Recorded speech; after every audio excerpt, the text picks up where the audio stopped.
Hi, it's Cammy. Charlie talks football. So guys, it finishes full-time. Newcastle 1, Nottingham Forest 3. Honestly, what a frustrating performance that was for Newcastle. Not what we expected at all. I mean, in the first half, we were good, weren't we, Dad? I mean, we dominated them, we created chances, but like many times in Newcastle this season, we can't finish our chances. So frustrating. I mean, we started the game really well, and they looked as if they weren't interested. I thought it was going to be a cricket score to us, but when we went 1-0 up, we needed that second goal, and they got the equaliser, and that gave them hope. And then after that, again we were poor with the ball in the opponent's half, giving it away. We did play some good football at times, but to be beaten 3-1 and for Chris Wood to score a hat-trick against Newcastle, to be fair to him, I mean, his second goal was brilliant the way he took it, but it just wasn't good enough. I mean, I don't really like criticising Eddie Howe, but today, no excuses, I've got to criticise him because he's done this a lot of games this season where he always subs players on after, when we're losing games, because today at 1-1 there was warning signs that it was going to be 2-1 to Forest. The cut through our midfield, I mean, Longstaff, I don't know what on earth he was doing. He wasn't in the game at all. They had pace, Nottingham Forest, and they used that pace. They stretched the play as well, but how should have made substitutions when it was 1-1? It's so frustrating. How can, a normal fan like me see it and the manager not be able to see it? For me, Charlie, Dan Burn was struggling with the pace of Alanga, and he should have come off at half-time. Livramento is quicker than him, and he offers more going forward. And I love big Dan Burn. I'm not having a go against him. He's a really important player.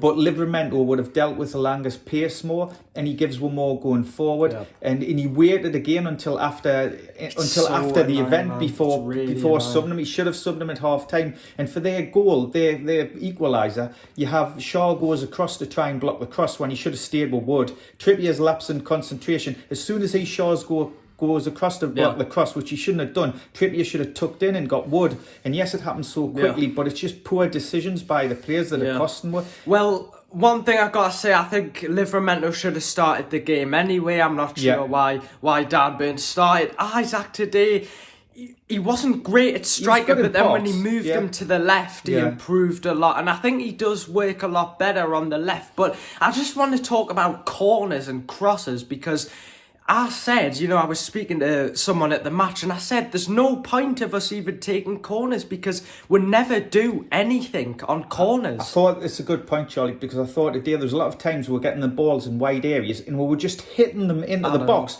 without any thought or any hope. You've got to try and put it into an area of the penalty area where you think someone's going to get in the end of it. And it was just as if we were hitting it without the care in the world, and it was really, really frustrating. Yeah, and as well, look, fair play to Forest. I mean, obviously what Nuno must have said at the end of half-time must have worked because they came out completely different in the second half. But we made it far too easy for them. Charlie, in the first 15 minutes, they didn't want to be there. You could tell, and I thought they were going to get thumped. And we should have been ruthless. We should have took our chances, and we should have been 2 or 3-0 up, and they would have folded, and it would have been game over. But because we didn't do that, they've got an equaliser. It's given them hope, and then they've gone on and won the game comfortably. I mean, of course, Chris Wood, a former Newcastle player, you can't write it more, can you? But it's concerning because, like I said, our home form is what's keeping us alive in the league at the minute, fighting for Europe. And as you know, our away form has been terrible this season, but is this the turning point? Now, I'm a bit concerned because I'm concerned for Eddie Howe. Look, he got things wrong today as well. Sorry there's a phone going on. Just let it ring, he got things wrong today, but the problem is I'm concerned about the owners because the owners, they're ruthless. So I'm concerned, will they look at this, a disappointing loss to Luton, which was very poor, a loss to Nottingham Forest, who are 17th in the league. They'll start to question Howe, which is right, and I think everyone should question because I think some of his decision making hasn't been great. We've got Liverpool on New Year's Day. That's going to be a tough game away from home. We've got Sunderland in the FA Cup, and then we've got Man City at home. So we've got those 2 really tough games coming up. And hopefully we can give. I don't think Howe's position should be questioned yet. I think he's a very good manager. I think we are struggling a little bit at the minute at times, but hopefully we can improve. And we need a new goalkeeper. I mean, I don't want to criticise Dubravka too much, but City has came in, we've conceded so many goals, and I'm not saying it is completely his fault, but we need a new goalkeeper. I mean, I would take De Gea any day. We need another wide player because Miggy, I love him, but he's just frustrating. He's a great player, but he's given the ball away a bit in the final third, which, you know, he's got loads of talent and he goes past players and he works. So he's just going through a difficult patch, and he will get back to his best I think Newcastle, we need to change things because I feel like every game we're far too predictable. We're just doing the same things. There's no difference in the way we play, which can be a good thing and can also be a bad thing, because one thing you'll get with Eddie Howe teams is they always work hard, which I thought, you know, we definitely created a lot of chances today and it could have easily been 3-3, but he needs to figure out a different tactic or a different plan, because teams are going to look at this and we're being found out too easily. You know, there was many times today where Nottingham Forest, their players just skipped past our defence, our midfield, like it was nothing. And I mean, Anthony Elanga, he just absolutely, you know, was... Yeah, he's got a lot of pace, hasn't he? And it's difficult. Dan Burns struggled to keep up with him, didn't he? Yeah, and I mean, Dan Burns' body position, I think it was for Wood's second. Dan Burn had to get across to him and he got all in a tangle with his body, and he was facing onto him. And Wood's not the quickest of players, and it was embarrassing the way he went past Dan Burn. I'm not having a go at Dan Burn. I think he's a really good player, but it was just frustrating. But, you know, Eddie Howe is very loyal to a lot of these players, but sometimes you do need to change it. So what do you think? What would you say, Eddie Howe, if you were the owners? Because it's not been the best. I would say away form's got to improve, and you know, he's the coach, so I wouldn't question any of his decisions of players, because that's not for them to do. They're just more to look in the best interests of the club. So but I would just say the away form needs to improve, and we're disappointed with the last 3 defeats, but we've got to stick together, and hopefully we can start to get back to winning. Well, guys, I don't know what you think, but I think he's under pressure at the minute.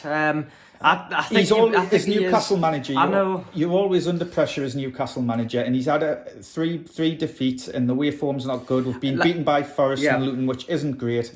But you know, he's transformed this team. Some might say he's took them as far as he can, but I don't think that's the case. I'm not saying that. What I'm saying is he's done a fantastic job, but I don't want him to get sacked, guys. But the owners are ruthless. They're going to see these results and think, that's what I'm worried about. I'm not worried about Eddie Howe. I'm worried about the owners and how they'll think about this. I think they'll be fine. I think obviously if we got beat off Liverpool and we got beat off Sunderland, there would be more pressure, and then questions would be To be honest, guys, I think we'll get beat off Liverpool and City. I hope because we've got a terrible record against Liverpool. But anyway, guys, make sure to subscribe. What are your thoughts on that performance? I mean, I've got to give credit to Forest because they did defend well. You know, we had a lot of chances to defend well, but our crosses were just so pointless. Every cross was just they were heading it away, which I know that's their job to do, but it was poor. But listen, guys, let us know your comments. What do you think of the game? Do you think Howe's job's safe? How do you think we can improve? We'll like to read your comments. We'll read them all, so let us know what you think down there. Remember to give the video a like. Yeah, it's just substitutions that frustrated us today, because I could see, I'm not a professional top manager, but even I could see that there was warning signs that I kept saying, if we kept letting Nottingham Forest have that much of the ball and constantly running down the wing, they're going to score. And what happened? They scored. So frustrating, isn't it? It's really annoying. But anyway, guys, make sure to hit that subscribe button. Newcastle need to bounce back after a couple of really frustrating results. Anyway, guys, get your comments down below. Leave a like as always, and I'll see you guys in the next video. Take care. Bye.